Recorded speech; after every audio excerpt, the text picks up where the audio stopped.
अस्सलाम वालेकुम। उम्मीद करता हूँ फिट होंगे, बेहतरीन होंगे, अपनी लाइफ अच्छे से एंजॉय करोगे हम तीनों की तरह। आज एक और वीडियो और उसका टाइटल वीडियो का टाइटल है जी USA shocked by G20 move India forms new global.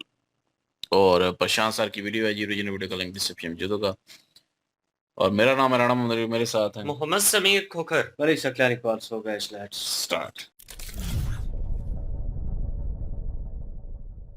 नमस्कार, वेलकम टू करियर 247। मैं हूं Prashant Dhawan. Now Donald Trump G20 को एक तरफ दुनिया में प्रमोट करने का प्रयास कर रहे हैं। यूएस चाइना दुनिया को डोमिनेट करेगा, बट दूसरी तरफ G20 एक ऐसा ग्रुप जिसको यूएस ने इस बार बॉयकॉट कर दिया है, क्योंकि G20 का जो समिट है इस बार साउथ अफ्रीका में, वहां पर डोनाल्ड ट्रंप नहीं पहुंचे, बट बाकी बहुत सारे वर्ल्ड लीडर्स पहुंचे हैं। और भारत के लिए मैं कहूंगा ये समिट बहुत ही इंपॉर्टेंट रहा है।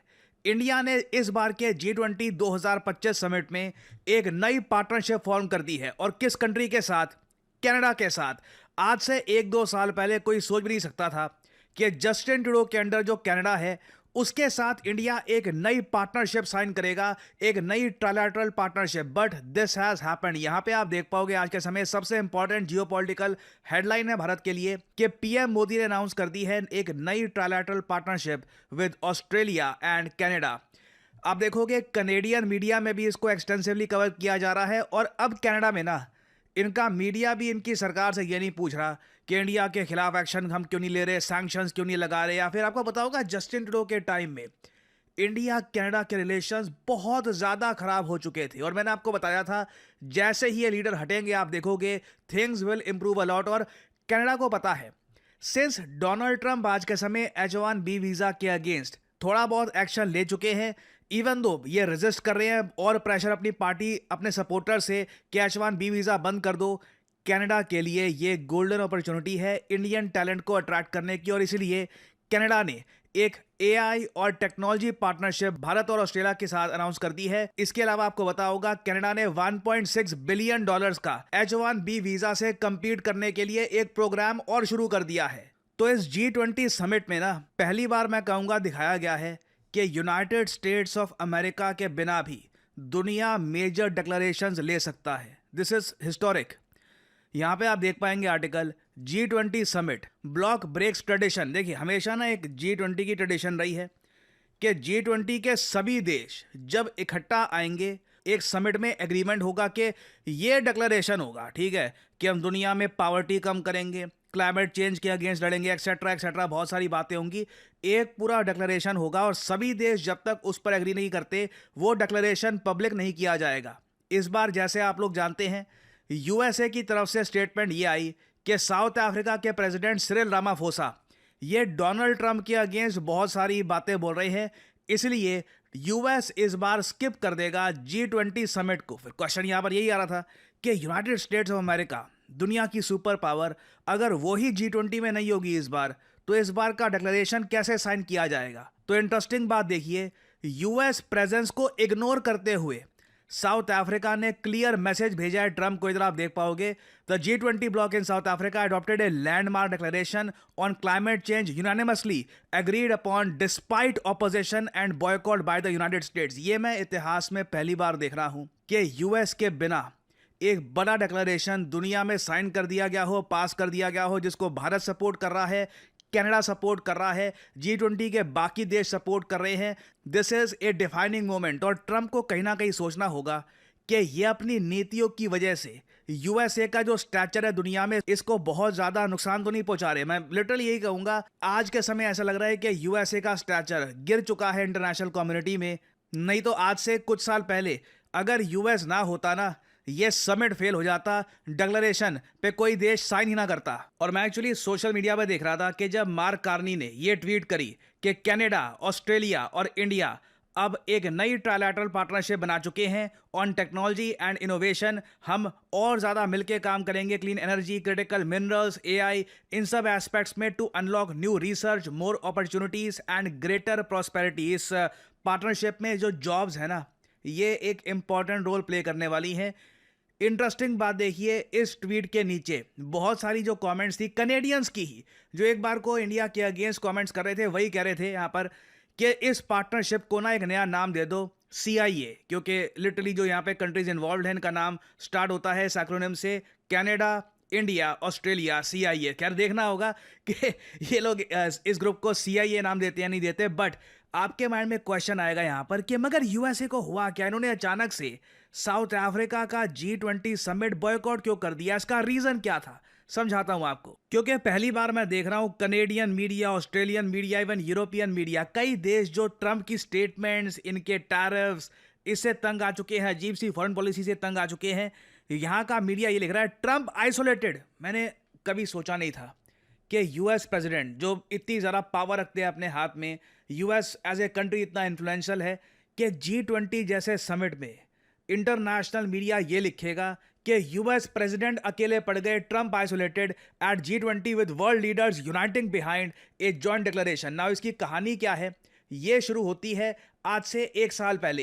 डोनाल्ड ट्रंप ने साउथ अफ्रीका की करंट गवर्नमेंट पे आरोप ये लगाने स्टार्ट कर दिए कि ये लोग साउथ अफ्रीका की वाइट माइनॉरिटी, आप लोग जान के हैरान होंगे, साउथ अफ्रीका वैसे दूर से आप अगर देखो, हम इंडियन पर्सपेक्टिव से देखें तो हम इनकी क्रिकेट टीम को देखते हैं। क्रिकेट टीम में आप देखोगे ज़्यादातर वाइट प्लेयर्स आपको मिलेंगे साउथ अफ्रीका में, बट साउथ अफ्रीका की जो टोटल पॉपुलेशन है वहाँ पर वाइट लोगों की परसेंटेज सिर्फ 7 to 8% के आसपास है, और ये पॉपुलेशन लगातार सिकुड़ रही है। और डोनाल्ड ट्रंप का ये क्लेम था कि साउथ अफ्रीका में माइनॉरिटीज़ के अगेंस्ट अत्याचार हो रहे हैं, फार्मर्स को मारा जा रहा है। और सिरिल रामाफोसा, साउथ अफ्रीका के प्रेसिडेंट, जब डोनाल्ड ट्रंप से व्हाइट हाउस में मिलने के लिए गए, तब डोनाल्ड ट्रंप ने उनके सामने वीडियोस प्ले करनी शुरू कर दी और ये दिखाना स्टार्ट कर दिया कि देखिए आपके कंट्री में आज के समय क्या हो रहा है। नाउ ये आपके सामने आइकॉनिक वीडियो है, इधर डोनाल्ड ट्रंप यहाँ पे हैं, ये सिरिल रामाफोसा साउथ अफ्रीका के प्रेसिडेंट, पीछे इलोन मस्क भी हैं, ये खुद एक वाइट साउथ अफ्रीकन थे, साउथ अफ्रीका से यूएस आए हैं।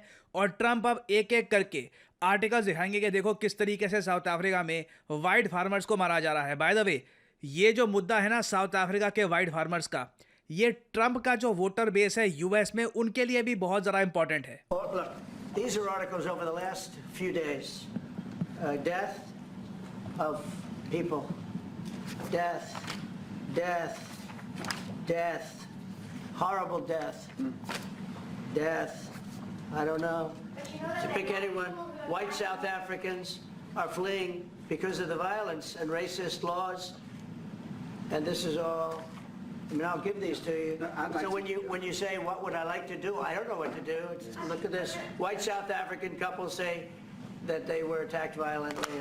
President Trump, when will you go and see for yourself if it is indeed true? Well, I could do that. Look, here's burial sites all over the place. These are all white farmers that are being buried. And he asks about a jet that was given. You ought to be ashamed of yourself. Now ये video already South Africa US relations को खराब कर चुकी है, मगर दुनिया ये देख रही थी कि ये दोनों कंट्रीज कितने समय तक इकट्ठा नहीं आएंगी, क्योंकि एक टाइम पर दोनों को इकट्ठा आना था। रीजन मैं आपको ये बताता हूं, इस साल 2025 में G20 इवेंट को, समिट को होस्ट कर रहा है साउथ अफ्रीका। अगले साल ये समिट को होस्ट करना है यूनाइटेड स्टेट्स ऑफ अमेरिका को। अगले साल का G20 समिट बहुत इंटरेस्टिंग होगा। देखना होगा कि वहाँ पे साउथ अफ्रीका के लीडर जो हैं वो वहाँ पे जाते नहीं जाते। इंडिया यूएस की ट्रेड डील अगर हो जाती है, अगर नहीं हो पाती, क्या होगा? रशिया की रिप्रेजेंटेशन वहाँ पे कौन करेगा? It will be very interesting. But जो भी होस्ट कंट्री होती है वो अगले साल जो होस्ट कंट्री है उसे जो होस्टिंग राइट्स है वो लिटरली एक फिजिकल फॉर्म में ये सौंपती है। तो साउथ अफ्रीका से यूएस ने अभी तक जो राइट्स है, हैंड ओवर राइट्स, ये लिए भी नहीं है। सिरिल रामाफोसा ने कहा कि G20 इवेंट में यूएस की एक खाली सीट पड़ी रहेगी, मगर ये प्रेफर करते अगर डोनाल्ड ट्रंप या उनके कोई रिप्रेजेंटेटिव आकर खुद ये जो राइट्स है अगले G20 इवेंट को होस्ट करने के वो लेकर जाते। बट सिचुएशन देखिए, दोनों कंट्रीज के रिलेशंस की बहुत ज़्यादा खराब हो चुकी है और साउथ अफ्रीका ने ये जो बड़ा स्टेप लिया है कि यूएस के बिना ही ये इस समिट का डिक्लेरेशन आगे बढ़ा देंगे। इससे यूएस और ज्यादा गुस्सा होने वाला है, क्योंकि साउथ अफ्रीका ऑलमोस्ट यूएस की हेजेमनी चैलेंज कर रहा है। सो आने वाले समय में आप देखोगे साउथ अफ्रीका यूएस रिलेशंस और ज़रा खराब होंगे। मैं सरप्राइज नहीं होऊंगा ट्रंप कोई मेजर्स ले against south Africa. It can very much happen. South Africa already एक ब्रिक्स कंट्री है और ये बात डोनाल्ड ट्रंप को बिल्कुल एक्सेप्टेबल नहीं है। So a lot of things are going to happen. ये सैड बात है। G20 ग्रुप एक ऐसा ग्रुप जहां पर दुनिया की कंट्रीज को आकर दुनिया की प्रॉब्लम्स को सॉल्व करने के तरफ आगे बढ़ना चाहिए। यहां पर साउथ अफ्रीका और यूएस के डिस्प्यूट की वजह से इस बार का समिट आप कह लीजिए उतना ज़्यादा इम्पैक्टफुल नहीं होगा सिंस यूएस की पार्टिसिपेशन यहाँ पर नहीं थी। अनफॉर्चुनेटली मुझको बोलना पड़ेगा, US is still a huge power, उनके पास फाइनेंशियल मसल है, उनके पास रिसोर्सेज हैं। इवन दो ये डिक्लेरेशन पास तो हो गया बिना यूएस के, बट ओवरऑल अगर मैं बात करूं ह्यूमैनिटी के पर्सपेक्टिव से तो ये डेवलपमेंट अच्छी बिल्कुल नहीं है। और फाइनली यहाँ पर मैं ये भी ऐड कर दूं कि करियर 247 की विंटर सेल शुरू हो चुकी है। जो वीडियो आप देख रहे हैं इसके कमेंट सेक्शन में जाइए, कमेंट सेक्शन में आपको ये लिंक मिल जाएंगे, चाहे हमारा जो डेटा एनालिटिक्स का कोर्स हो, जनरेटिव एआई मशीन लर्निंग का कोर्स हो, डिजिटल मार्केटिंग का कोर्स हो, इन सभी कोर्सेज पर यूजुअली जो डिस्काउंट होता है ये 10% का है। अभी ये डिस्काउंट 20% का हो चुका है।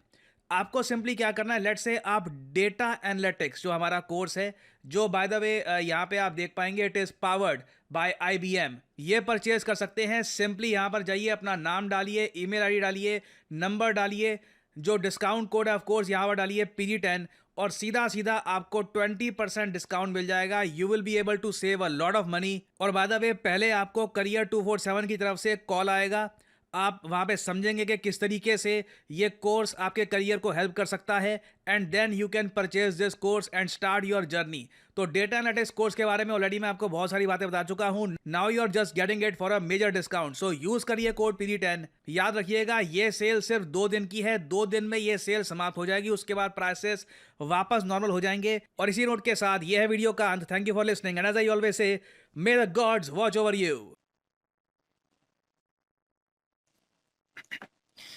जी, साउथ अफ्रीका में G20 जो इजलास हुआ है, उस चीज़ को लेकर देखें तो बहुत बड़ा चेंज यहाँ पे देखने के लिए मिला है। ये हमारे लिए भी एक बहुत बड़ा सरप्राइज़ है। हमने कभी सोचा नहीं था कि कनाडा के साथ इतने बेहतर जो हालात हैं, वो आने वाले टाइम में इंडिया के हो सकते हैं। ठीक है, जियोपॉलिटिक्स है, जियोपॉलिटिक्स में दोस्ती और दुश्मनी जो होती है, वो प्रॉपर नहीं रहती। लेकिन जस्टिस ट्रूडो के होते हुए जिस तरह से हालात खराब हुए थे इंडिया के साथ, लग रहा था कि लॉन्ग टाइम जो रिलेशन है वो खराब चलेंगे। लेकिन इंडियन डिप्लोमेसी की यहाँ पे बात करें तो एप्रिशिएट बनता है भाई, कि और जो लीडरशिप है इंडिया की, वो बहुत अच्छा कार्य कर रही है। नरेंद्र मोदी साहब जो हैं वो इंडिया को आगे लेके जाने के लिए एक बड़ा योगदान जो है वो अदा कर रहे हैं। एक ग्रेट प्राइम मिनिस्टर उनको कहा जाए तो इसमें कोई शक नहीं है जी, वो वाकई ग्रेट प्राइम मिनिस्टर हैं। अपने कंट्री को मुश्किल हालात में से निकालना उनको बड़े अच्छे तरीके से आता है। यूएसए के साथ हालात जब इंडिया के खराब हुए ना, तो इस चीज को लेकर बड़ी टिप्पणी दुनिया में की गई कि इंडिया जो है जी, इसके ऊपर जिस तरह से टैरिफ लगाए जा रहे हैं, यूएसए जो है वो इंडिया के बड़े बुरे हालात करने वाला है, इंडिया में रजीम चेंज कर देगा, ये हो जाएगा, वो हो जाएगा, इंडिया को एक बड़ा जो फर्क है वो पड़ेगा। तो इन सब चीजों को लेकर बड़ी चर्चा हुई थी। और उसके बाद डोनाल्ड ट्रंप जो है, सिर्फ उसने टैरिफ नहीं लगाए, HB1 वीजा को लेकर उसने काफी ज्यादा पॉलिसी जो है वो सख्त कर दी थी। अपने ही कुछ वोटर्स को खुश करने के लिए उसने ये पॉलिसी निकाली थी कि HB1 वीजा जो है वो इंडियन को नहीं मिलेगा। उस चीज के ऊपर भी काफी ज्यादा चर्चा हुई थी जी, कि इंडिया के जो टैलेंटेड लोग हैं, IT से ताल्लुक रखते हैं, इस तरह के जितने भी शोबाजात से वो इंडियन लोग ताल्लुक रखते हैं, तो उनके लिए काफी ज्यादा दिक्कत हो जाएगी। तो काफ़ी ज़्यादा मुश्किल भी है कि वहाँ से वापस आना और अपने कंट्री में एडजस्ट करना। तो देख लें कि बड़ा चांस जो है वो इंडिया को दोबारा से मिल चुका है जी। कनाडा के साथ हालात जो हैं वो दोबारा से बहुत ज़बरदस्त हो गए हैं, और एक बड़ी संख्या में जो मुआहदे हैं वो कनाडा के साथ इंडिया के हुए हैं, जिस चीज़ को लेकर काफ़ी ज़्यादा हालात बेहतर होने वाले हैं, क्योंकि HB1 वीज़ा जो है ना, उसके हवाले से भी बात की गई है। और कनाडा की तरफ से वो मौके जो हैं वो इंडिया को दिए जाएंगे जो कभी यूएसए देता था। यूएसए की पावर है, इस बात में तो कोई शक नहीं है। लेकिन इस इजलास को कामयाब जिस तरह से किया गया है यहाँ पे लगता है कि यूएसए हो या ना हो, दुनिया जो है वो रुक नहीं सकती, दुनिया तो चलेगी। कभी कभी तो लगता था कि यूएसए अगर नहीं होगा तो दुनिया एक लम्हे के लिए रुक जाएगी, जितनी वो पावर रखता है इस बात में कोई शक भी नहीं है। लेकिन G20 इजलास में शिरकत ना करने का जो रीजन है वो भी सामने आ चुका है साउथ अफ्रीका को लेकर, क्योंकि साउथ अफ्रीका में ये सबमिट हुआ है। और जिस तरह से साउथ अफ्रीका के साथ हालात खराब थे यूएसए के, ट्रम्प जो है ना, इसने यूएसए के हालात बहुत सारे कंट्रियों के साथ खराब किए हैं। पहले इस तरह से हालात नहीं थे जिस तरह से ट्रम्प ने मजीद जो है वो यूएसए को मुश्किल हालात में धकेल दिया है। और यहाँ पे लग रहा है कि आने वाले टाइम में जिस तरह की पॉलिसीज ट्रंप लेकर चल रहे हैं, यूएसए वाकई तनहा हो जाएगा दुनिया में। तो यहाँ पे अगर बात करें, रामाफोस जो हैं वो प्रेसिडेंट है साउथ अफ्रीका के, और उसको लेकर कह रहा था जी कि साउथ अफ्रीका में जिस तरह से वायलेंस हो रहा है उसके सामने जो है वो न्यूज़पेपर भी रख रहा था और उसको बकायदा बता रहा था कि आपने इतने लोग जो हैं वो मार दिए, इतने लोगों की यहाँ पे डेथ होगी और आपने किसी किस्म का कोई एक्शन नहीं लिया।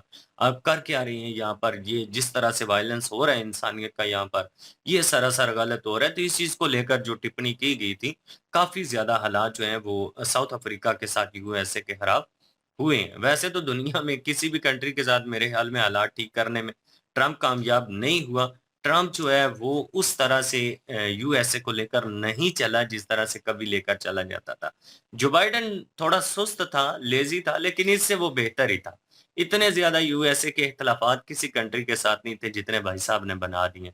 आए रोज़ किसी न किसी कंट्री से जो है वो इख्तिलाफ़ात भाई साहब के होते हैं और हालात जो हैं वो मज़ीद ख़राब होते चले जा रहे हैं। अब जी20 इजलास देख लें कि इसमें किसी किस्म का कोई भाव नहीं दिया गया यूएसए को, वरना यूएसए अगर शिरकत ना करे तो इजलास कामयाब हो जाए सवाल ही पैदा नहीं होता। लेकिन यूएसए के बगैर भी इजलास कामयाब हुआ है और उसमें इंडिया जो है जी उसने अपनी बड़ी कामयाबियाँ जो हैं वो हासिल की हैं।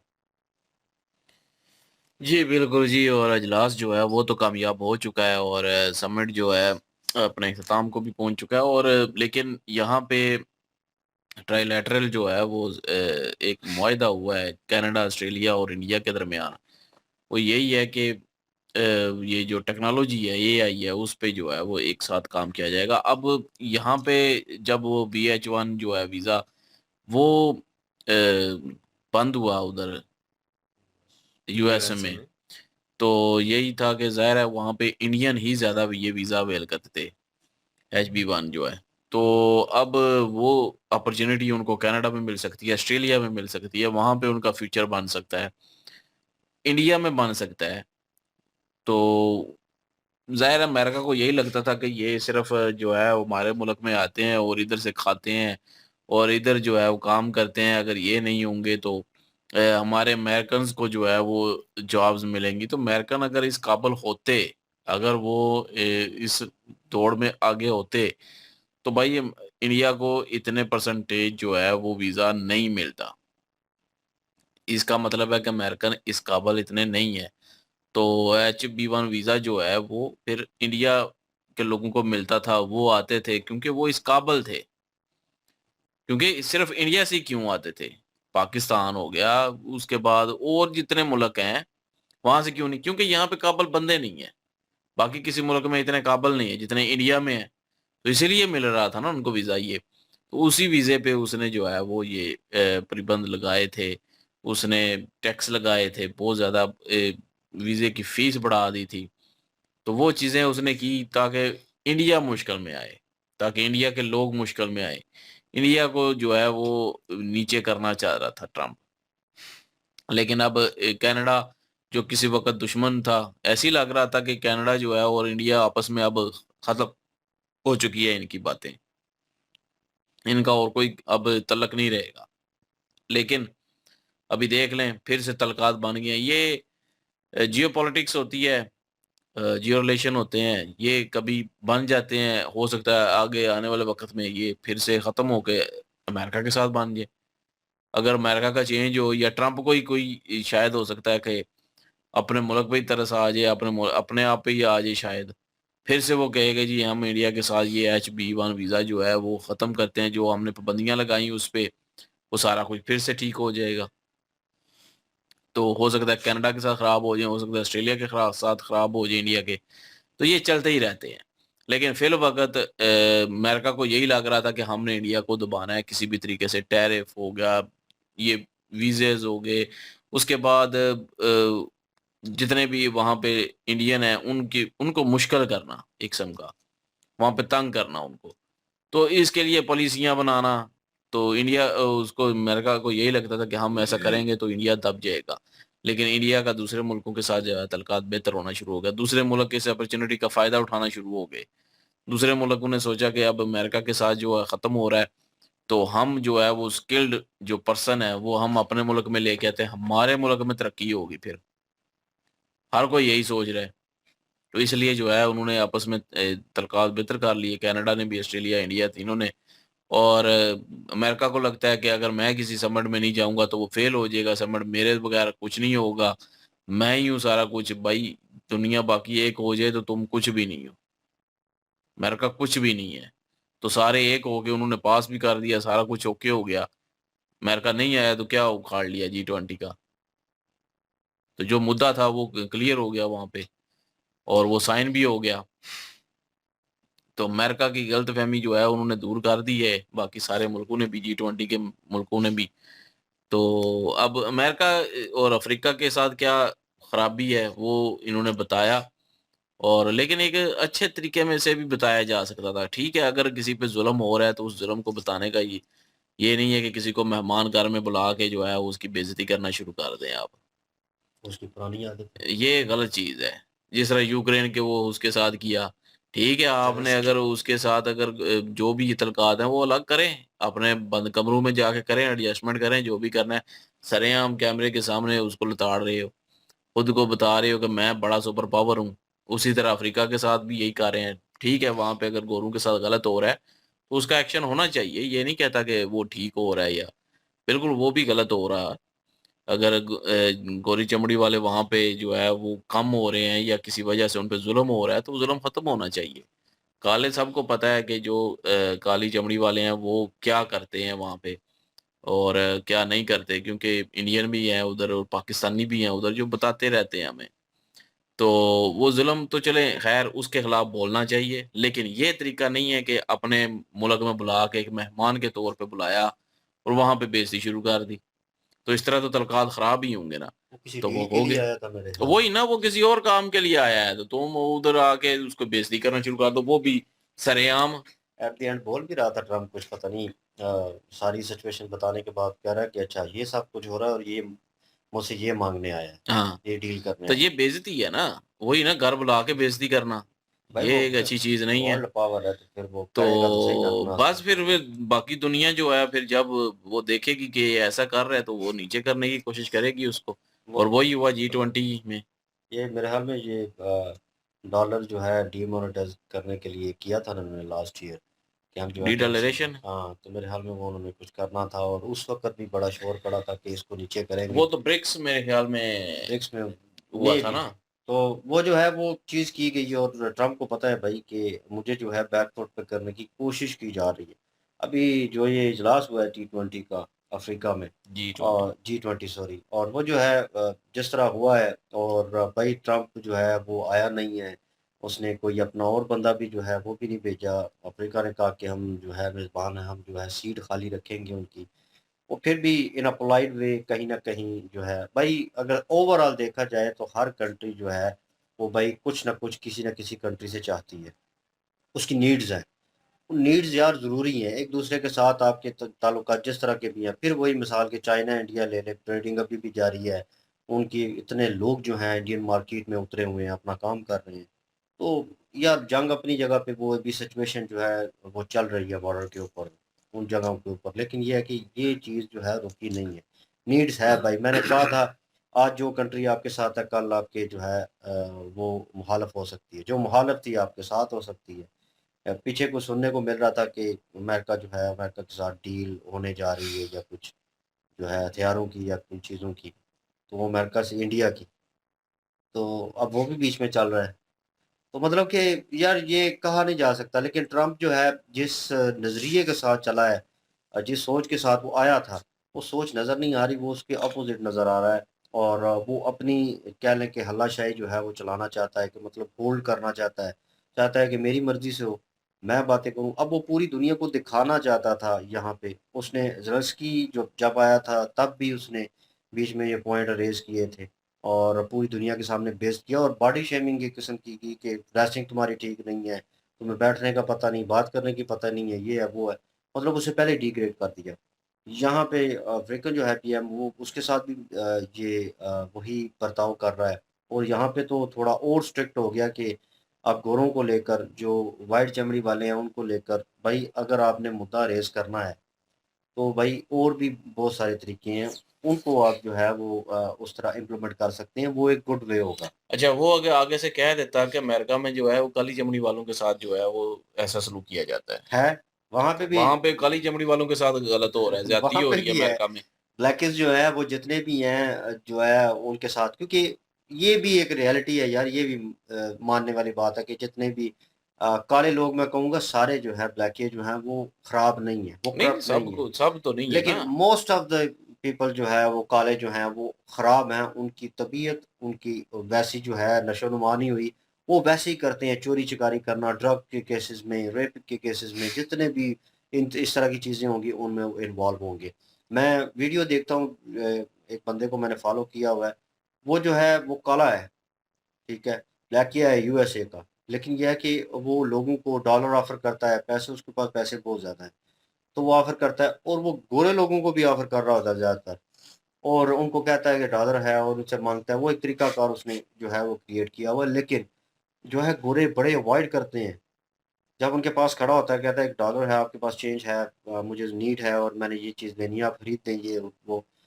तो कुछ लोग तो बड़े पोलाइट वे में बात करते हैं, मोस्ट ऑफ द पीपल जो है वो उसको कहते हैं कि सॉरी आप जाओ, मतलब वो उसके पास ना उससे बात करना चाहते हैं ना खड़ा होना चाहते हैं।